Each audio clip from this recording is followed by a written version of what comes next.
મિત્રો, કાલે જે ગૌ હત્યાના બનાવમાં એક ખુલાસો બહાર પડ્યો હતો અને ત્યારબાદ પૂરા કચ્છમાં તમામ ધર્મના તમામ સમાજના સંગઠનોએ લોકોએ ન્યાયપ્રિય લોકોએ એવી માંગણી કરી છે કે આ જે બે યુવકો માલધારી યુવકોને નિર્દોષ છે અને ન્યાય મળવો જોઈએ અને એમને જલ્દીથી જલ્દી રિહા કરવામાં આવે તેવી માંગણી કરી છે।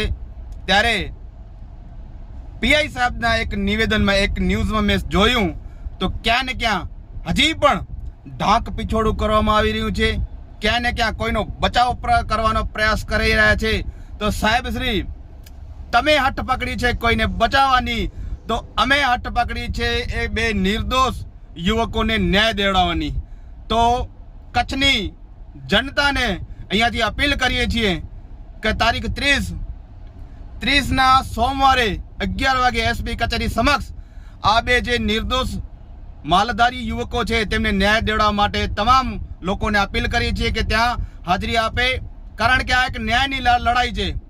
કોઈક નિર્દોષ વ્યક્તિઓ કોઈકના કરેલા કાંડના લીધે જેલમાં છે, કોઈક માનો દીકરો જેલમાં છે, કોઈક દીકરીનો બાપ વગર કારણે જેલમાં છે। તો એને ન્યાય દેવડાવવા માટે કચ્છની જનતાને અમે અપીલ કરી છીએ કે આ ન્યાયની લડાઈમાં સાથ આપીએ અને ક્યાં ને ક્યાં આ ન્યાય દેવડાવવામાં ભાગીદાર થઈએ। તો ચાલો મિત્રો, મળીએ સોમવારના એસપી કચેરી સમક્ષ